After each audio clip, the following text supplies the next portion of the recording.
दोस्तों, जरा सोचिए, एक ऐसा इंसान जो युद्ध के मैदान से डर कर भाग गया, जिसने अपने साथियों को मरते हुए देखा और कुछ नहीं किया, जिसने अपनी आंखों के सामने अपनी सबसे करीबी इंसान को खो दिया। क्या वो इंसान कभी हीरो बन सकता है? क्या वो इंसान जो एक बार कायर कहलाया दोबारा उठकर अपनी जान दांव पर लगा सकता है? आज की कहानी ऐसे ही एक इंसान की है, और साथ में है एक ऐसा राक्षस जिसे न गोली मारती है, न बम, न कोई हथियार। यह कहानी है साल 1945 की। दूसरा विश्व युद्ध अपने सबसे खतरनाक मोड़ पर था। जापान की सेना हर मोर्चे पर पिट रही थी और सैनिकों को एक के बाद एक ऐसे मिशन पर भेजा जा रहा था जहां से जिंदा लौटने की उम्मीद न के बराबर थी। ऐसे ही एक मिशन को टालकर एक जापानी फाइटर पायलट कोइची शिकिशिमा अपना प्लेन लेकर एक सुनसान आइलैंड पर उतर जाता है। वह बहाना बनाता है कि उसके प्लेन में खराबी आ गई है। उस आइलैंड पर एक रिपेयर बेस था जहां खराब हुए जापानी फाइटर प्लेनों को ठीक किया जाता था, और वहां काम करता था एक कुशल मैकेनिक ताचिबाना। ताचिबाना बेहद तेज और अनुभवी इंसान था। जब उसने कोइची के प्लेन को ध्यान से जांचा तो उसे एक भी खराबी नहीं मिली। वह तुरंत समझ गया कि यह पायलट अपने मिशन से डरकर यहाँ आया है। ताचिबाना ने सीधे कोइची की आंखों में देखकर कहा, मुझे सब पता है, तुमने मिशन से बचने के लिए यह झूठ बोला है। यह बात सुनकर कोइची की आंखें झुक गईं।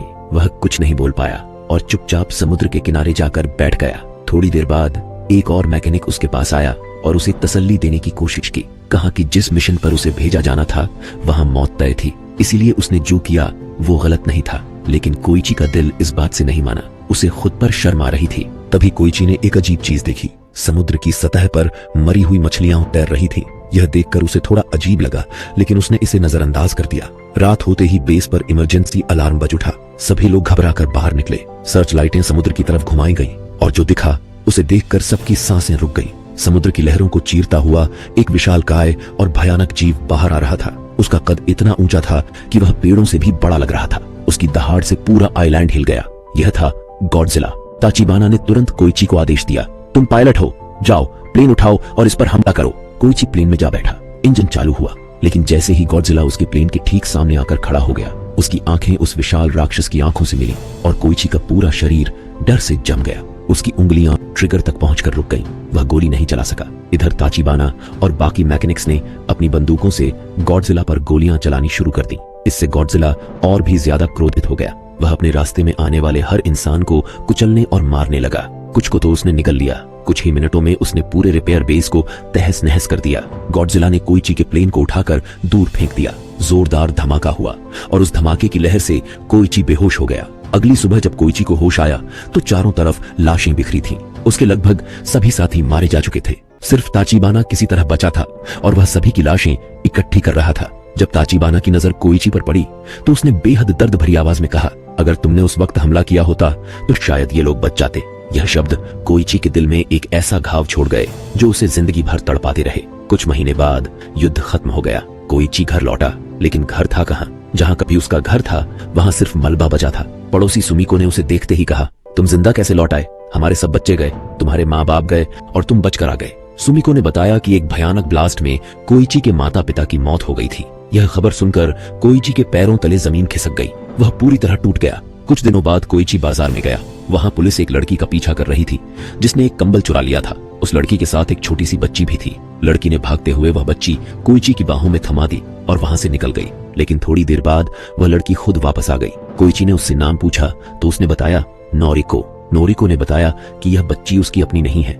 एक बम धमाके में इस बच्ची की मां मारी गई थी और मरने से पहले उसने अपनी बेटी नोरिको को सौंप दी थी। नोरिको खुद भी अनाथ थी, इसलिए इस बच्ची का दर्द वह समझती थी। यही वजह थी कि उसने इसे पालने का फैसला किया। उस रात नोरिको कोइची के घर में सो गई। अगली सुबह सुमिको को जब पूरी बात पता चली तो उसे उस मासूम बच्ची पर दया आ गई और वह उनकी मदद करने लगी। इस तरह धीरे धीरे वे सब एक छोटे से परिवार की तरह रहने लगे। कुछ महीने बाद कोइची को एक सरकारी नौकरी मिली। समुद्र में दुश्मनों के बिछाए माइन बमों को ढूंढकर नष्ट करना। यह काम बेहद खतरनाक था, लेकिन पेट पालने का कोई और रास्ता नहीं था। नोरिको घबरा गई, लेकिन कोइची ने उसे समझाया और अगले दिन काम पर चला गया। वहां उसकी मुलाकात डॉक्टर केंजी, कैप्टन सेजी और शिरो से हुई। तीनों युद्ध से बचकर लौटे थे और एक नई जिंदगी बनाने की कोशिश कर रहे थे। समुद्र में पहले ही दिन कोइची ने अपनी निशानेबाजी से सबको चौंका दिया। एक माइन बम पर सटीक निशाना लगाकर उसे उड़ा दिया। उसके साथी खुश हुए। उस रात कोइची को एक डरावना सपना आया। उसने देखा कि गॉडजिला उसके सामने खड़ा है और उसके साथी एक एक करके मारे जा रहे हैं। घबराकर नींद टूटी। वह नोरिको के पास गया नोरिको ने उसे शांत किया। धीरे धीरे कोइची ने उसे अपनी पूरी कहानी बताई, कैसे उसकी वजह से उसके साथी मारे गए, कैसे वह डर के कारण कुछ नहीं कर पाया। नोरिको ने कहा, इसमें तुम्हारी गलती नहीं, तुम भी एक इंसान हो, डर लगना स्वाभाविक है। इसी दौरान एक बड़ी खबर आई। अमेरिका ने समुद्र में अपने न्यूक्लियर बम का परीक्षण किया था और उस विस्फोट की चपेट में गॉडजिला भी था। उस न्यूक्लियर ऊर्जा को सोखकर गॉडजिला पहले से कई गुना ताकतवर हो गया था और अब वह जापान की ओर बढ़ रहा था। अनुमान था कि वह 1 हफ्ते में टोक्यो पहुंच जाएगा। एक दिन काम के दौरान समुद्र में तैरती मरी हुई मछलियां देखकर कोइची का दिल बैठ गया। यह संकेत उसे पहले भी मिला था। उसने अपने साथियों को चेताया, गॉडजिला पास है, और तभी वह विशाल राक्षस समुद्र से बाहर निकल आया। कोइची और केंजी ने माइन बम फेंके, मशीन गन से गोलियां चलाईं। एक बम संयोग से गॉडजिला के मुंह के पास फट गया, जिससे उसकी एक आंख और मुंह बुरी तरह जल गए। लेकिन कुछ ही पलों में वे घाव खुद ब खुद भरने लगे। यह देखकर सब दंग रह गए। गॉडजिला अब और भी गुस्से में था। जापानी सेना के जहाज पहुंचे और गॉडजिला पर अंधाधुंध गोलीबारी की। कुछ देर के लिए वह घायल होकर पानी में चला गया, लेकिन अगले ही पल वापस आकर उसने सेना के जहाज को पूरी तरह तबाह कर दिया। फिर दहाड़ता हुआ टोक्यो की तरफ बढ़ गया। टोक्यो में गॉडजिला ने भयानक कहर बरपाया। इमारतें गिरीं, सड़कें धंसीं, हजारों लोग मारे गए। नोरिको उस वक्त एक ट्रेन में थी। गॉडजिला ने उस ट्रेन को उठाकर तोड़ दिया। नोरिको ने पानी में कूदकर जान बचाई। कोइची टोक्यो पहुंचा और नोरिको को ढूंढ लिया। दोनों साथ भागने लगे। तभी गॉडजिला के शरीर पर नीली रोशनी चमकने लगी। उसके मुंह से एक भयानक न्यूक्लियर ऊर्जा की लहर निकलने वाली थी। नोरिको ने देखा कि वह लहर सीधे कोइची की तरफ जा रही है। बिना एक पल सोचे उसने कोइची को जोर से धक्का दिया और खुद उस लहर के सामने आ गई। एक पल में सब खत्म हो गया। कोइची घुटनों पर गिर गया। उसके मुंह से आवाज नहीं निकली। उसकी आंखें खाली हो गईं। जिसे बचाने के लिए वह जी रहा था, वह चली गई थी। उस हमले में लगभग 300 लोग मारे गए और 20,000 से ज्यादा इमारतें तबाह हुई। पूरा टोक्यो शोक में डूब गया। कोइची के दिल में अब सिर्फ एक ही बात थी, गॉडजिला को खत्म करना होगा। केंजी ने बताया कि सरकार ने कुछ खास लोगों को चुना है जो मिलकर यह काम करेंगे। एक मीटिंग हुई जिसमें केंजी ने अपना प्लान रखा। योजना यह थी कि गॉडजिला के शरीर पर गैस सिलेंडर बांधकर उसे समुद्र की 1500 मीटर गहराई तक डुबो दिया जाए। उस गहराई पर पानी का दबाव इतना ज्यादा होता है कि उससे उसकी मौत हो सकती है। और अगर यह काम न आए तो दूसरा प्लान था, उन्हीं सिलेंडरों से बड़े बड़े गुब्बारे फुलाकर गॉडजिला को बहुत तेजी से ऊपर खींचा जाए। इस अचानक दबाव के बदलाव से उसका शरीर टूट सकता था और उसी वक्त बमों से हमला करके उसे खत्म किया जाएगा। कुछ लोग डर के मारे वहां से चले गए, लेकिन ज्यादातर लोग इस मिशन के लिए तैयार हो गए क्योंकि वे सब अपने देश को बचाना चाहते थे। कोइची को इस मिशन में एक फाइटर प्लेन चाहिए था ताकि वह गॉडजिला का ध्यान बाकी लोगों से हटाए। और उसे याद आया ताचिबाना, लेकिन उसका पता नहीं था। कोइची ने चालाकी से जानबूझकर ताचिबाना को भड़काने वाली चिट्ठियां लिखी, जिनमें उसने लिखा कि आइलैंड पर जो हुआ उसका जिम्मेदार ताचिबाना है। ताचिबाना गुस्से में आकर खुद कोइची के पास आ गया। जब कोइची ने उसे पूरा प्लान बताया और कहा कि वह अपनी गलती सुधारना चाहता है, तो ताचिबाना मान गया। ताचिबाना ने फाइटर प्लेन को पूरी तरह ठीक किया, सभी जरूरी हथियार फिट किए और कोइची को मोटिवेट करते हुए कहा, गॉडजिला ने हमारे साथियों को मारा, नोरिको को मारा, अब हमें उन सब का बदला लेना है। मिशन से पहले रात को कोइची ने उस छोटी बच्ची को सुलाया और उसके पास कुछ पैसे और एक चिट्ठी रखकर घर से निकल गया। चिट्ठी में लिखा था, अब इस बच्ची का ख्याल तुम रखना। सुमिको ने जब वह चिट्ठी पढ़ी तो उसकी आंखें भर आईं।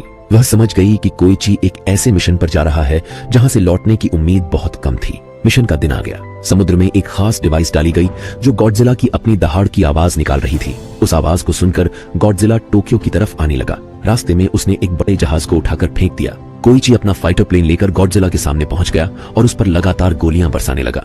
गॉडजिला गुस्से में प्लेन का पीछा करने लगा और इसी तरह कोइची उसे उस जगह तक ले आया जहां केंजी ने जाल बिछाया था। वहां 2 खाली जहाज खड़े थे। गॉडजिला ने उन पर न्यूक्लियर हमला किया जिससे जोरदार धमाका हुआ और उसे भी चोट लगी। इसी बीच केंजी और उसके साथियों ने चुपचाप गैस सिलेंडर गॉडजिला के शरीर के अलग अलग हिस्सों पर केबल से बांध दिए। सिलेंडरों ने उसे खींचकर समुद्र की गहराई में ले जाना शुरू किया, लेकिन गॉडजिला की मौत नहीं हुई। तब केंजी ने दूसरा प्लान चालू किया। सिलेंडरों से जुड़े बड़े बड़े गुब्बारे फुलाए गए ताकि वह अचानक तेजी से ऊपर आए, लेकिन गॉडजिला ने उन गुब्बारों को फोड़ दिया। अब बड़ी क्रेन केबलों से उसे ऊपर खींचा गया। घायल शिरो भी अपनी जहाज लेकर आ गया और मदद में जुट गया। बड़ी मुश्किल से गॉडजिला दोबारा समुद्र से ऊपर आया, बुरी तरह घायल और भयानक क्रोध से भरा हुआ। उसके शरीर से नीली रोशनी निकलने लगी। वह अपनी न्यूक्लियर शक्ति का इस्तेमाल करने वाला था। ठीक उसी पल कोइची ने अपना फाइटर प्लेन मोड़ा और सीधे गॉडजिला के खुले मुंह की तरफ उड़ाने लगा। एक भयानक कान फाड़ू धमाका हुआ। गॉडजिला का शरीर हवा में बिखर गया। जब धुआं छौंटा तो लोगों की आंखें आसमान की तरफ उठ गईं और वहां एक पैराशूट धीरे धीरे नीचे उतर रहा था। ताचिबाना ने पहले ही कोइची की सीट में पैराशूट लगा दिया था, क्योंकि उसने कोइची से कहा था तुम्हें इस मिशन से जिंदा लौटना है। कोइची जिंदा था।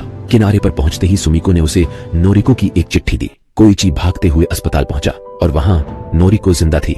वह बुरी तरह घायल थी लेकिन जिंदा थी। कोइची उसकी गोद में सिर रखकर रो दिया। वह रोना जो उसने युद्ध के बाद से अंदर दबा रखा था। लेकिन कहानी यहाँ खत्म नहीं होती। समुद्र की गहराई में गॉडजिला के मांस का एक छोटा सा टुकड़ा धीरे धीरे जुड़ने लगता है। वह पूरी तरह मरा नहीं था। दोस्तों, यह फिल्म सिर्फ एक राक्षस और इंसान की लड़ाई नहीं है। यह उस इंसान की कहानी है जो एक बार डर गया था, जिसने अपने साथियों को मरते हुए देखा और कुछ नहीं किया, जिसने वह सब खो दिया जो उसे जिंदा रखता था। लेकिन वही इंसान आखिर में उठा, अपना डर जीता और लाखों लोगों की जान बचाने के लिए खुद अपनी जान दांव पर लगा दी। कोइची एक कायर पायलट के रूप में शुरू हुआ था और एक असली हीरो बनकर निकला। अगर आपको यह कहानी पसंद आई तो चैनल को लाइक और सब्सक्राइब जरूर करें।